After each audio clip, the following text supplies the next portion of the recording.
Social science లో రాజనీతి శాస్త్రం యొక్క ప్రాధాన్యత చాలా ముఖ్యమైనది. ఎందుకనగా రాజ్యాంగంపై అవగాహన పెంచుకోవాలి, బాధ్యతాయుత పౌరులుగా మారవచ్చు, రాజ్యాంగంపై సంపూర్ణ అవగాహన ఉంటుంది, హక్కులు విధుల గురించి తెలుసుకోవచ్చు, రాజకీయ పార్టీల గురించి కూడా తెలుసుకోవచ్చు. అన్ని పోటీ పరీక్షలకు ఈ రాజనీతి శాస్త్ర పరిజ్ఞానం తప్పనిసరి మరియు అవసరం. ఈరోజు మనం రాజనీతి శాస్త్రం యొక్క ప్రాధాన్యత గురించి lecturer doctor Paila Surendra MA LLB MCJ PhD రాజనీతి శాస్త్ర ఉపన్యాసకులు, ప్రభుత్వ డిగ్రీ కాలేజ్ జహీరాబాద్ సంగారెడ్డి జిల్లా వారు కొన్ని ముఖ్యమైన అంశాలను మనతో చెప్పబోతున్నారు. పౌరులు హక్కుల గురించి తెలుసుకుంటారు, విధుల గురించి తెలుసుకుంటారు, రాజ్యం గురించి తెలుసుకుంటారు, రాజకీయ పార్టీల గురించి తెలుసుకుంటారు, తర్వాత ఓటు హక్కు గురించి తెలుసుకుంటారు, ఓటు హక్కు యొక్క విలువ గురించి తెలుసుకుంటారు, తర్వాత పరిణితి చెందినటువంటి ప్రజాస్వామ్య వ్యవస్థ అభివృద్ధి చెందేటువంటి అవకాశం అనేది ఉంటుంది. కాబట్టి పౌరులకు ఖచ్చితంగా రాజనీతి శాస్త్ర పరిజ్ఞానం ఉండాలి. అంతేకాకుండా మన దేశానికి కల్పించినటువంటి రాజ్యాంగం ఏదైతుందో ఆ రాజ్యాంగం ప్రసాదించినటువంటి హక్కులు ఏవైతున్నాయో, విధులు ఏవైతున్నాయో, మరి ఆ రాజ్యాంగం గురించి సంపూర్ణమైనటువంటి అవగాహన కలగాలంటే ఖచ్చితంగా రాజనీతి శాస్త్రాన్ని చదువుకొని తీరాల్సిందే. నాకు రాజ్యాంగం తెలియదు అనడానికి వీల్లేదు.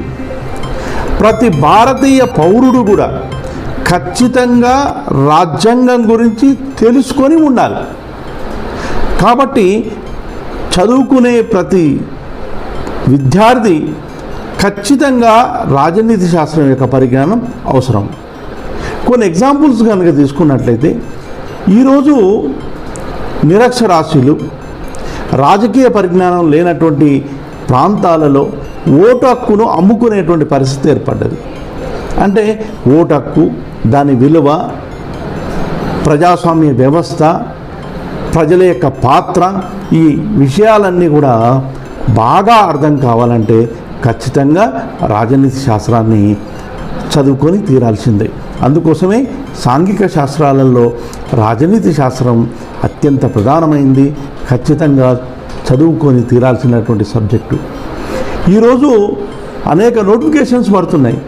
ఆ నోటిఫికేషన్స్లో భారత రాజ్యాంగము, భారత రాజ్యాంగ వ్యవస్థ, భారతదేశ పరిస్థితులు, భారత రాజ్యాంగం ఏర్పడినటువంటి రచనా తీరు, భారత రాజ్యాంగం రూపొందించినటువంటి తీరుదన్నులు, ఇలా భారత జాతీయోద్యమం, ఇలా అన్ని విషయాలు కూడా పోటీ పరీక్షలో అతి ప్రధానంగా అడుగుతారు.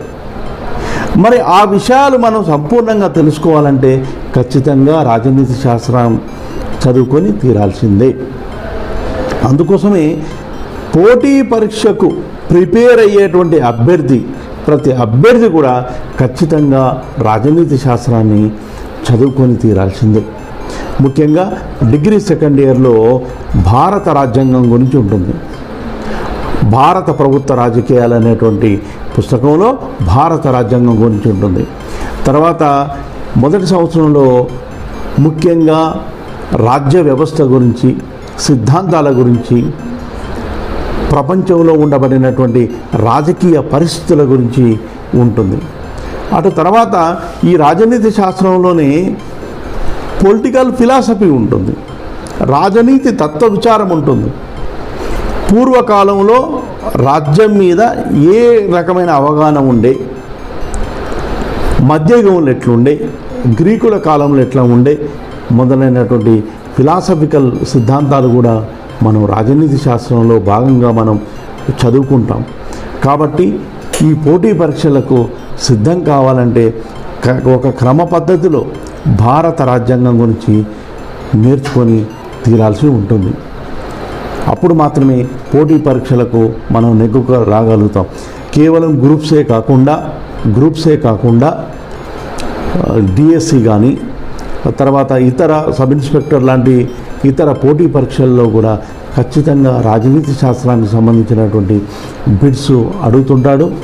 ఖచ్చితంగా ఈ పరిజ్ఞానం ఉంటే మాత్రమే మనకు పోటీ పరీక్షల్లో నెగ్గుకు రాగలుగుతాం. ఈవెన్ సైన్స్ స్టూడెంట్స్ కానీ మ్యాథ్స్ స్టూడెంట్స్ కానీ మిగతా స్టూడెంట్స్ కూడా ఈ రాజనీతి శాస్త్రానికి సంబంధించినటువంటి బుక్స్ కొన్ని కొనుక్కొని ఖచ్చితంగా చదువుకొని తీరాలి కాంపిటేటివ్ పరీక్షల్లో సక్సెస్ కావాలంటే. కాబట్టి ఆ చదివే పద్ధతి కూడా ఒక క్రమ పద్ధతిలో చదువుకోవాలి. భారత రాజ్యాంగం విషయానికి వస్తే బ్రిటిష్ వాళ్ళు మనకు ఎప్పుడు వచ్చారు, బ్రిటిష్ వాళ్ళు రూపొందించినటువంటి చట్టాలు ఏమిటి, బ్రిటిష్ యొక్క పరిపాలనను మనం రెండు విధాలుగా చూస్తాం. ఒకటి ఈస్ట్ ఇండియా కంపెనీ పరిపాలన, రెండవది బ్రిటిష్ వారి యొక్క పరిపాలన. నేరుగా మనం బ్రిటిష్ వారి పరిపాలనకు పోయాం. ఈ రెండు సందర్భంలో వాళ్ళు రూపొందించినటువంటి చట్టాలేంటి, 1909 చట్టం కావచ్చు, 1919 చట్టం కావచ్చు, 1935 భారత ప్రభుత్వ చట్టం కావచ్చు, వీటన్నిటి గురించి కూడా మనం తెలుసుకోవాల్సి ఉంటుంది. అంతేకాకుండా భారత రాజ్యాంగాన్ని రూపొందించుటకు ఏర్పాటు చేయబడినటువంటి రాజ్యాంగ సభ, ఆ రాజ్యాంగ కమిటీలు, రాజ్యాంగం యొక్క అంబేద్కర్ ఆధ్వర్యంలో ఏర్పడినటువంటి రాజ్యాంగ కమిటీ పనితీరు మనం చదువుకోవాల్సినటువంటి అవసరం ఉంటుంది.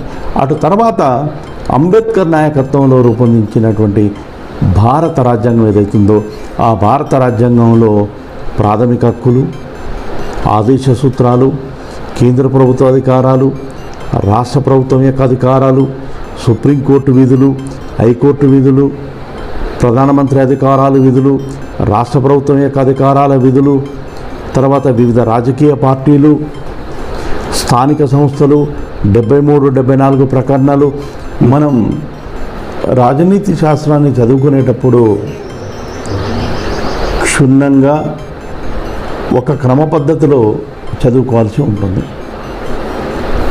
ముఖ్యంగా ఈ రాజనీతి శాస్త్రంలో రాజకీయ సిద్ధాంతాలు ఏవైతున్నాయో రాజకీయ సిద్ధాంతాలు కూడా అతి ప్రధానమైనటువంటివి. ప్రపంచ రాజకీయ పరిస్థితులను ప్రభావితం చేసినటువంటి సిద్ధాంతాలు ఏవైతున్నాయో ఆ సిద్ధాంతాల గురించి మనం క్షుణ్ణంగా చదువుకోవాలి. ఎగ్జాంపుల్ చెప్తే ఫాసిజం, నాజిజం, ఈ రెండు కూడా రెండవ ప్రపంచ యుద్ధానికి కారణమైనవి. హిట్లర్, ముసోలిని, ఈ ఇద్దరు నియంతలు హిట్లర్ నాజిజం సిద్ధాంతం ద్వారా, ముసోలిని ఫాసిస్ట్ సిద్ధాంతం ద్వారా ప్రపంచ ఆధిపత్యం కోసమై వీరిద్దరు కలిసి జపాన్తో చేతులు కలిపి ప్రపంచాన్ని తమ గుప్పిట్లో పెట్టుకోవాలని ప్రయత్నించడం జరిగింది. ఆ సిద్ధాంతాలు ఆయా దేశాలలో ఎంత మేరకు ప్రభావితం చేశాయి అనేటువంటి అంశాన్ని కూడా మనం రాజనీతి శాస్త్రంలో భాగంగా చదువుకుంటాం. అంతేకాకుండా యావత్ ప్రపంచంలో సగభాగాన్ని కమ్యూనిజం ప్రభావితం చేస్తే ప్రపంచంలోని ఇంకొక సగభాగము ఈ కమ్యూనిజాన్ని అడ్డుకునేటువంటి ప్రయత్నం చేసింది. బహుశా ఈ ప్రపంచ చరిత్రలో పౌరులను కమ్యూనిజం ప్రభావితం చేసినంతగా ఏ సిద్ధాంతం కూడా ప్రభావితం చేయకపోవచ్చు. కాబట్టి ఆ కమ్యూనిజం గురించి కూడా మనం రాజనీతి శాస్త్రంలో భాగంగా చదువుకుంటాం. ఈ కార్ల్ మార్క్స్ రూపొందించినటువంటి ఈ కమ్యూనిస్టు సిద్ధాంతం ఆధారంగానే ప్రపంచంలో సగం దేశాలలో కమ్యూనిస్టు ప్రభుత్వాలు ఏర్పడ్డాయి. అంతేకాకుండా మిగిలిన సగం దేశాలు తమ రాజ్యాలలో కమ్యూనిస్టు ప్రభావం లేకుండా ఉండడం కోసం తీవ్రమైనటువంటి ప్రయత్నాలు చేయడం జరిగింది. కాబట్టి ఈ సిద్ధాంతాల గురించి మనం చదువుకుంటాం. అంతేకాకుండా లిబరలిజం, నియంతృత్వవాదం, ప్రజాస్వామ్య సిద్ధాంతం, ఇలా అనేకమైనటువంటి అంశాలు మనం రాజనీతి శాస్త్రంలో భాగంగా చదువుకుంటాం. ఎప్పుడైతే ప్రజాస్వామ్య వ్యవస్థ రెండవ ప్రపంచ యుద్ధానంతరం ప్రజాస్వామ్య వ్యవస్థ ప్రపంచవ్యాప్తంగా విస్తరించుకుంటూ పోయిందో, ఆ విస్తరించుకుంటూ పోయిన తర్వాత రాజకీయ పార్టీల యొక్క ప్రాధాన్యత పెరిగిపోయింది. ఒక ప్రజాస్వామ్య వ్యవస్థ యొక్క మనుగడ ఆ రాజ్యంలోని రాజకీయ పార్టీల మీదనే ఆధారపడి ఉంటుంది. కాబట్టి మనం ఈ రాజకీయ పార్టీల గురించి మనం చదువుకుంటాం. ఈ రాజకీయ పార్టీలలో రకరకాల రాజకీయ పార్టీలు ఉన్నాయి.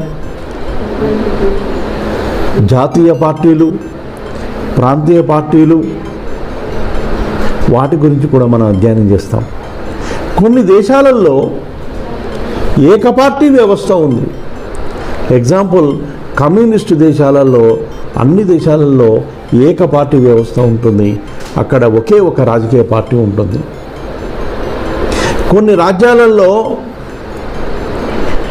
ద్విపార్టీ వ్యవస్థ ఉంటుంది. ఎగ్జాంపుల్, మనం అమెరికాను కనుక తీసుకున్నట్లయితే రెండు పార్టీలు ఉంటాయి, democratic, republic.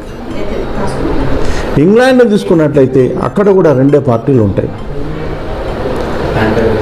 Conservative party, labour party. కొన్ని రాజ్యాలలో బహుళ పార్టీ విధానం ఉంది. ఎగ్జాంపుల్, భారతదేశంలో జాతీయ పార్టీలు ఉన్నాయి, ప్రాంతీయ పార్టీలు ఉన్నాయి. వీటన్నిటి గురించి కూడా మనం క్షుణ్ణంగా రాజనీతి శాస్త్రంలో చదువుకోవడం జరుగుతుంది. అంతేకాకుండా రాజనీతి శాస్త్రాన్ని అధ్యయనం చేసేటప్పుడు ఈ తులనాత్మక రాజకీయాలు అనేవి చాలా ముఖ్యమైనటువంటివి. మనం ప్రపంచ రాజ్యం యొక్క పరిస్థితుల గురించి తెలుసుకున్నప్పుడు మాత్రమే మనం భారతదేశ రాజకీయ పరిస్థితుల గురించి అవగాహన ఏర్పడుతుంది.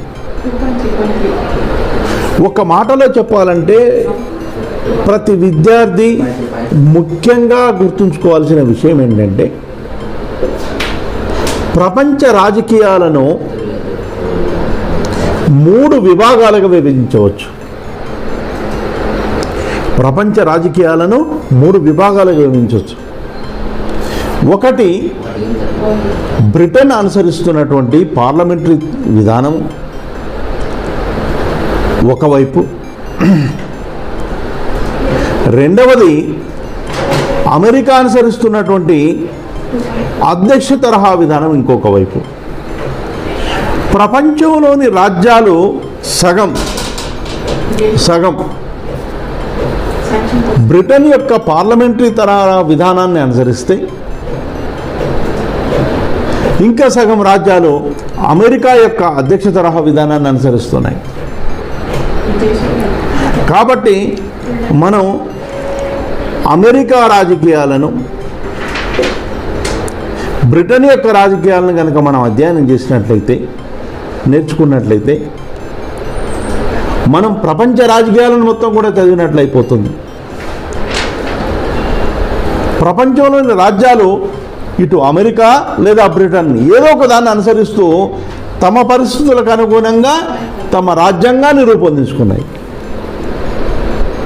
కాబట్టి ఈ 2 దేశాల యొక్క రాజకీయ పరిస్థితులను మనం అవగాహన చేసుకున్నట్లయితే ప్రపంచ రాజకీయ పరిస్థితులు అవగాహన చేసుకున్నట్టే లెక్క. ఇప్పుడు భారతదేశము కొద్ది మార్పులతో బ్రిటన్ విధానాన్ని మనం అనుసరిస్తున్నాం. ఒకటి అమెరికా విధానం ఒకటి, రెండవది బ్రిటన్ విధానం ఒకటి. ఈ రెండిటికి చెందని ఒకే ఒక రాజకీయ విధానం ఉంది ప్రపంచంలో. అది కేవలం ఒకే ఒక దేశంలో ఉంది, అది స్విట్జర్లాండ్ దేశంలో ఉంది. కాబట్టి ఈ 3 దేశాల యొక్క రాజకీయ పరిస్థితులు మనం నేర్చుకున్నట్లయితే ప్రపంచ రాజకీయాల మీద మనకు సంపూర్ణమైనటువంటి అవగాహన అనేది ఏర్పడుతుంది. అంతేకాకుండా ఈ రాజనీతి శాస్త్రంలో భాగంగా రాజకీయ ఉద్యమాల గురించి చదువుకుంటాం. ప్రపంచంలో అనేక ఉద్యమాలు జరిగినాయి. ఫ్రెంచ్ విప్లవము, అమెరికన్ విప్లవము, రష్యన్ విప్లవము, చైనా విప్లవము, ఇలా అనేక విప్లవాలు సంభవించినాయి. భారతదేశంలో అనేక రాజకీయ వేర్పాట ఉద్యమాలు మొదలైనాయి. ఎగ్జాంపుల్ తీసుకున్నట్లయితే నక్సల్బరీ ఉద్యమం.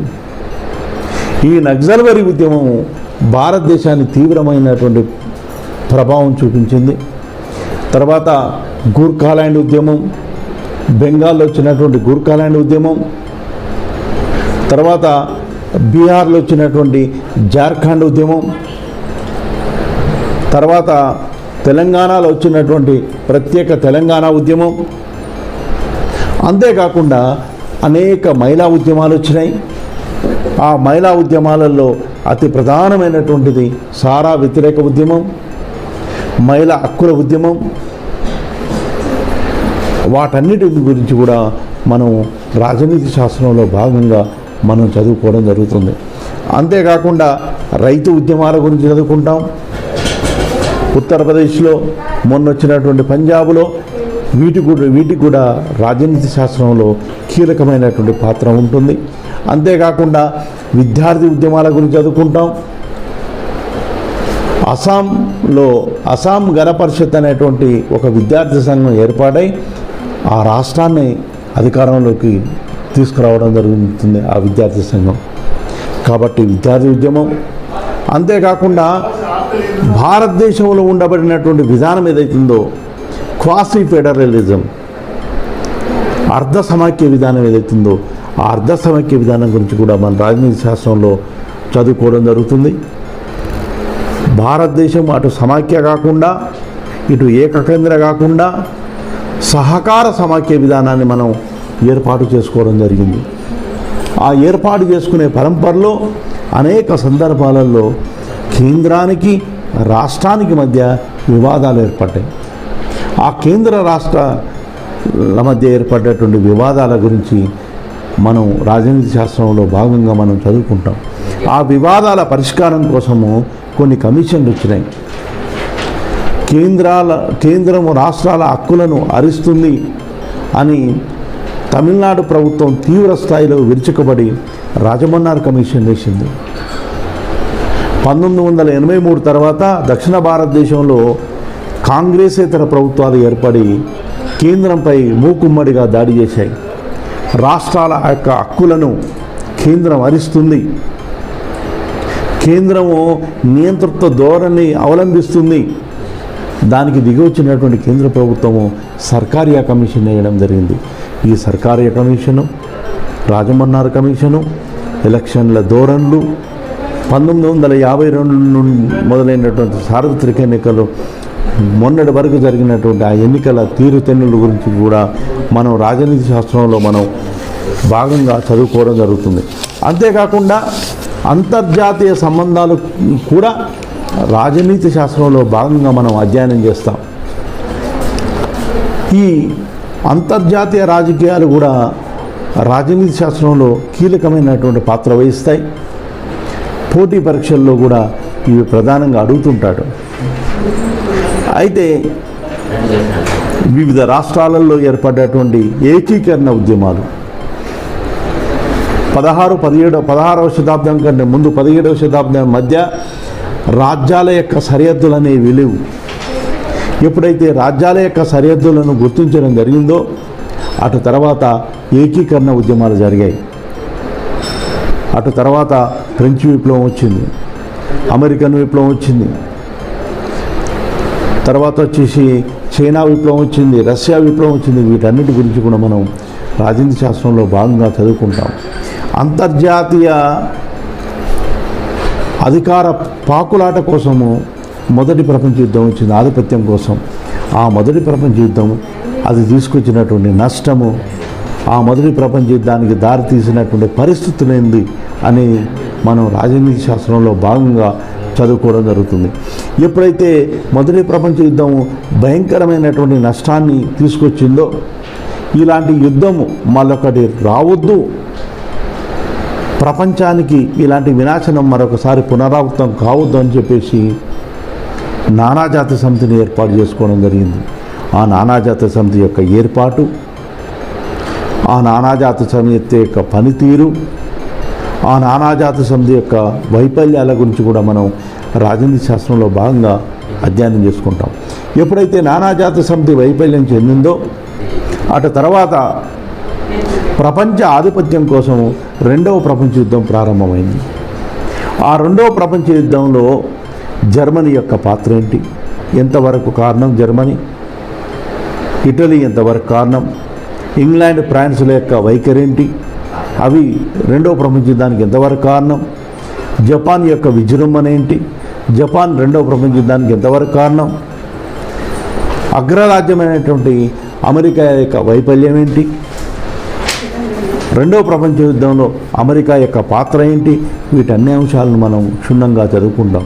అటు తర్వాత రెండవ ప్రపంచ యుద్ధం ముగింపులో హిరోషిమా నాగసాకి మీద పడినటువంటి అణుబాంబుల ప్రభావం, వీటన్నిటిని గురించి రాజనీతి శాస్త్రంలో భాగంగా చదువుకోవాల్సి ఉంటుంది. ఎప్పుడైతే రెండవ ప్రపంచ యుద్ధం ముగిసిందో ప్రపంచ రాజకీయాలలో ఒక నూతన పరిణామం సంభవించింది. అదే ప్రచ్ఛన్న యుద్ధం. ప్రపంచ రాజ్యాలు రెండు కూటములుగా విడిపోయాయి. ఒకటి రష్యా కూటమి, ఇంకొకటి అమెరికా కూటమి. ఆ రెండవ ప్రపంచ యుద్ధం తర్వాత అనేక దేశాలకు స్వాతంత్రం వచ్చింది. రెండవ ప్రపంచ యుద్ధం లాంటి యుద్ధం మరొకటి పునరావృతం కావద్దు అనేటువంటి ఉద్దేశంతో ప్రపంచ దేశాలు నానాజాతి సమితి వైఫల్యాల పునాదుల మీద ఐక్యరాజ్య సమితిని ఏర్పాటు చేయడం జరిగింది. ఐక్యరాజ్య సమితి యొక్క కూర్పు, ఐక్యరాజ్య సమితి యొక్క పనితీరు మొదలైనటువంటి విషయాలు మనం రాజనీతి శాస్త్రంలో భాగంగా చదువుకుంటాం. ఎప్పుడైతే ఈ ప్రచ్ఛన్న యుద్ధం వచ్చిందో, ప్రచ్ఛన్న యుద్ధం వచ్చిన తర్వాత ఆసియా, ఆఫ్రికా, లాటిన్ అమెరికా దేశాలు వాటి మధ్య ఐకమత్యం ఏర్పడి మనం ఈ ప్రచ్ఛన్న యుద్ధానికి మనం దూరంగా ఉండాలి, మన ఆర్థిక పరిస్థితులను చక్కదిద్దుకోవాలి, మన యొక్క అభివృద్ధికి అత్యంత ప్రాధాన్యత ఇవ్వాలి అనేటువంటి ఉద్దేశంతో అలీన విధానాన్ని ఏర్పాటు చేసుకోవడం జరిగింది. అంటే ఇటు అమెరికా కూటమిలో అటు రష్యా కూటమిలో చేరకుండా స్వతంత్రంగా ఉండాలనేటువంటి విధానమే అలీన విధానం. ఈ అలీన విధానానికి భారతదేశం నాయకత్వం వహించింది. ఈ అలీన విధానం ఏర్పడిన తర్వాత జరిగినటువంటి ప్రపంచ పరిణామాలేంటి, ప్రచ్ఛన్న యుద్ధం ఎంత మేరకు అంతమైపోయింది అనేటువంటి విషయాలను మనం రాజనీతి శాస్త్రంలో క్షుణ్ణంగా చదువుకోవడం జరుగుతుంది.